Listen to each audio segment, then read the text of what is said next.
저희 회사의 경우 그 기술직 채용은 그 특성상 그 지원 분야의 직무 능력이 가장 우선돼야 됩니다. 그래서 저희는 이제 학벌, 학점 이런 것보다도 굳이 이제 말씀드리면 그 전공 과목의 어떤 성적, 그 부분은 그 사람이 어떤 전공에 대한 어떤 지식이나 이런 부분이 어느 정도 돼 있는지를 판단하는 거기 때문에 검증을 하고 있습니다.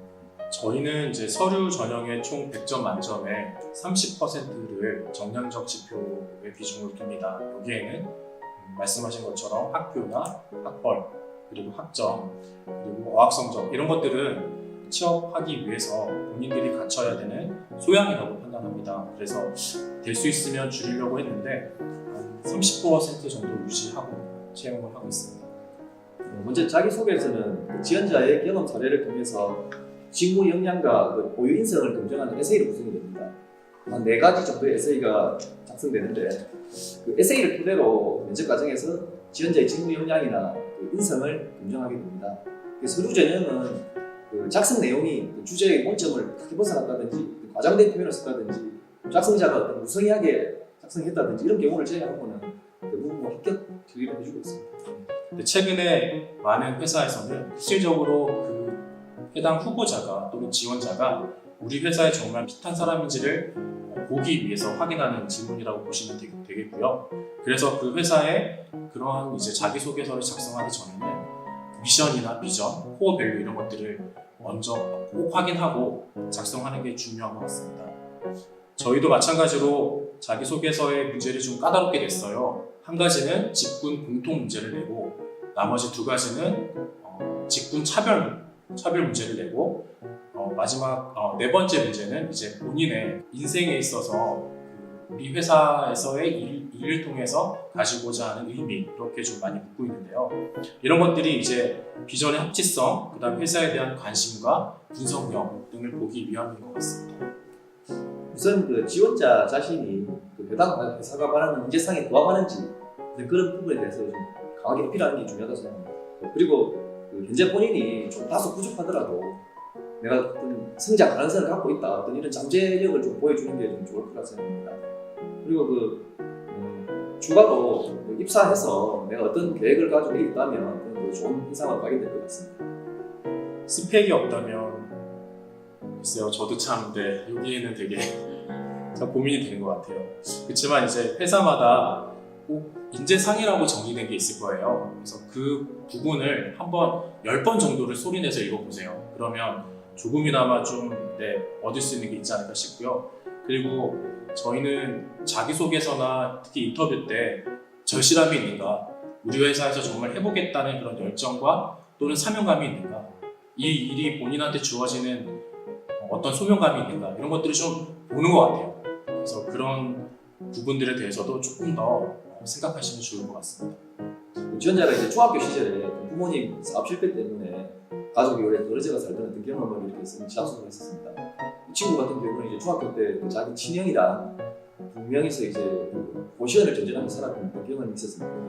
그 부분에 대해서 일단 짠한 부분도 있었지만 그 부분을 자기가 이겨낸 그런 부분을 자신감이 좀 있었고 지질성 이런 부분을 느낄 수가 있었습니다. 그래서 그 자소서까지는 기획을 잠깐 했습니다. 저희는 이제 전국에 15개의 지점이 있는데요. 그 지점을 다 방문했던 친구가 있더라고요. 그래서 저희가 묻고 싶었던 질문이 한 가지가 2016년도 이후에 출시된 신제품 중에서 시장에서의 이제 지배력을 높일 수 있는 방안이 뭘까요? 라고 물었는데, 이 질문에는 특히나 이제 대부분의 지원자들이 그 중에 이제 여러 제품들 중에 하나를 끄집어내서 수학 분석하죠. 그렇게만 했는데, 이 지원자의 첫 문장이 이거였던 것 같아요. 저는 메일 유업에 15개의 지점을 모두 방문하고 왔습니다. 이게 저는 정말 그 기억에 많이 남았어요. 제주 지점도 있거든요. 저도 제주 지점 가본 적이 없습니다.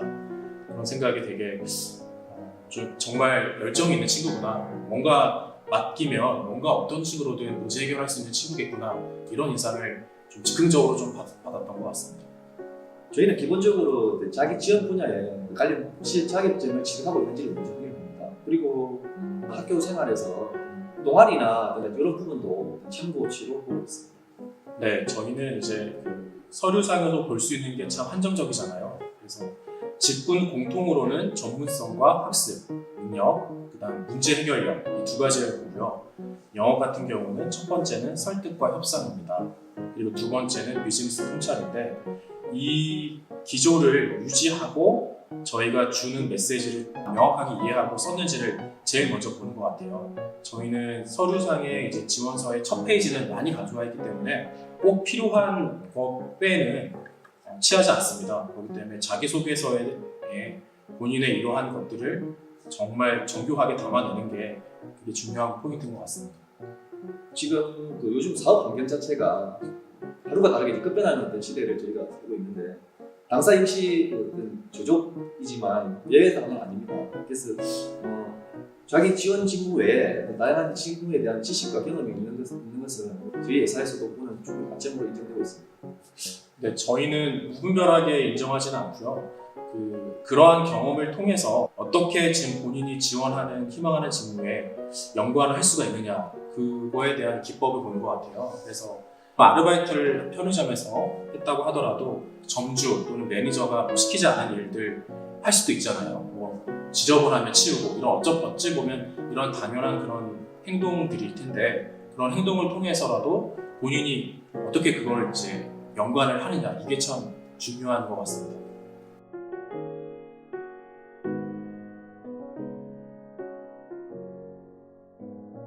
그 방법론적에 좀 차별화된 포인트가 있는 게 1차 면접에 있습니다.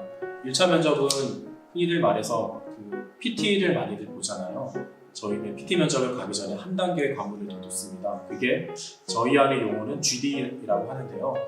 그 그룹 디스커션이라는 면접을 하고 있어요.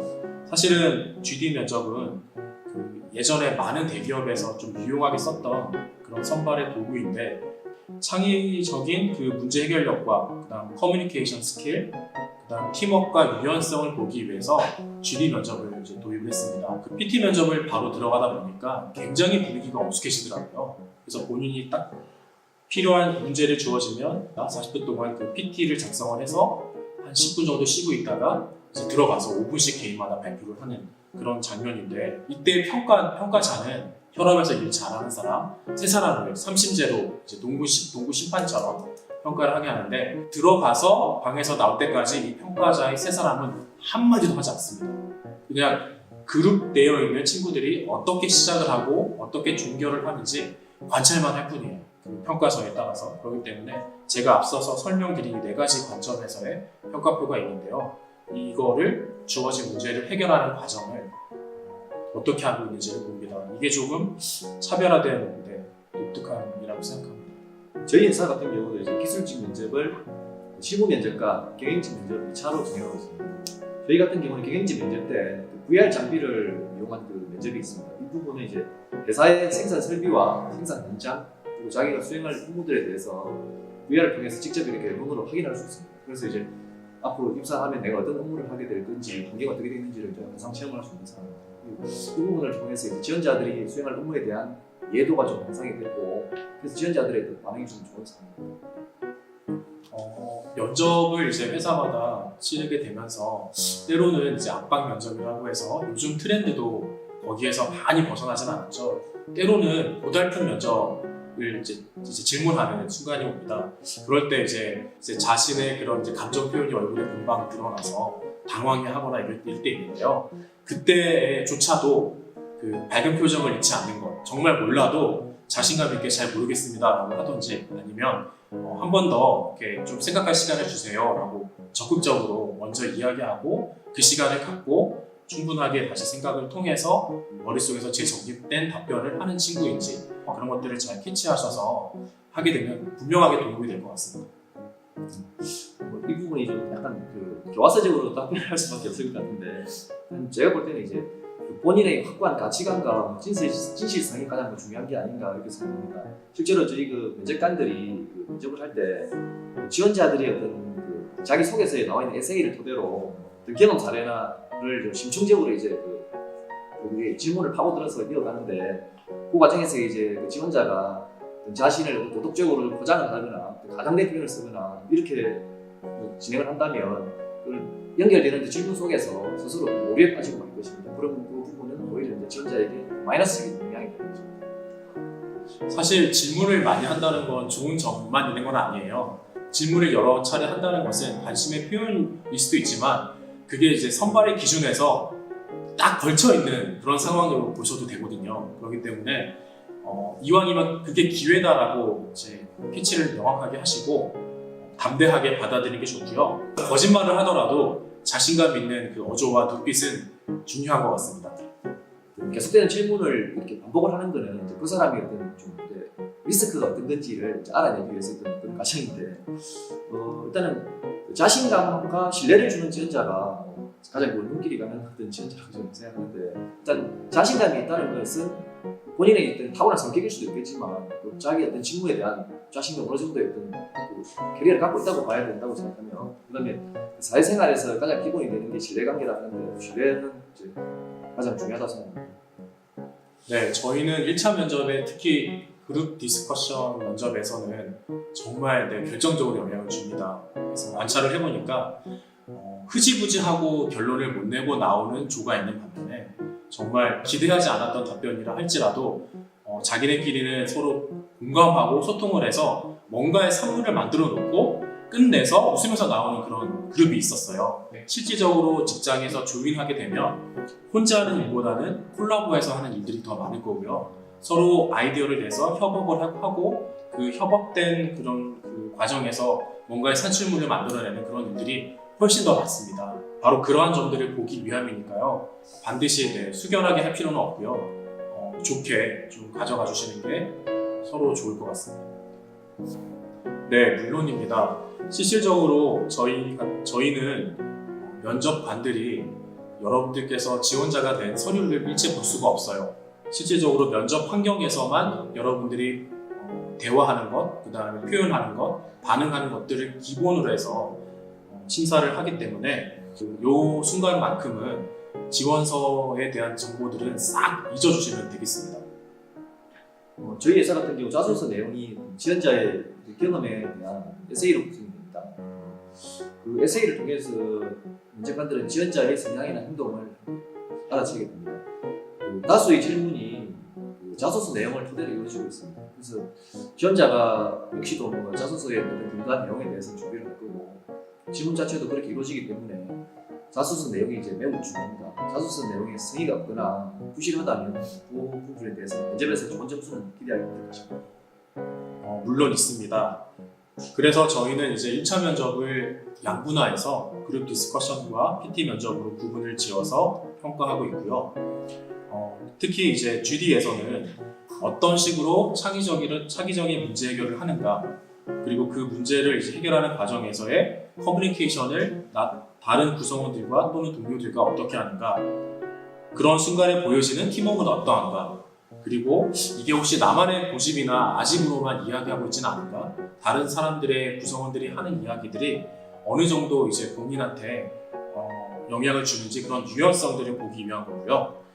PT 면접 같은 경우는 명확하게 직무 전문적 지식을 기반해서 중심적으로 평가합니다. 근데 여기에서 가장 중요해야 될 것은 이건 것 같아요. 내가 알고 있는 지식이 정말 많습니다. 근데 이런 것들을 쉽게 표현하지 못한다면 그거는 내가 가진 참된 지식인가를 한번 고민해 볼 필요가 있는 것 같아요. 생각하고 있는 것들이 너무나도 많겠지만 누군가한테 내가 가진 지식을 쉽게 표현하는 것, 이것도 정말 중요한 스킬인 것 같습니다. 저희 회사 같은 경우는 이제 기술직 면접은 1차, 2차로 나눠지게 되어 있습니다. 1차 면접에서 생산 부서의 관리자들이 면접관으로 참석을 해서 지원자들이 그 해당 직무 분야에 대해서 얼마 정도의 전문 지식을 보유했는지 그리고 직무 능력은 어떻게 되는지를 검증하게 됩니다. 또한 그 면접관들에게는 NCS에서 기반한 직무 능력 검증을 위해서 질문 셋이 준비되어 있습니다.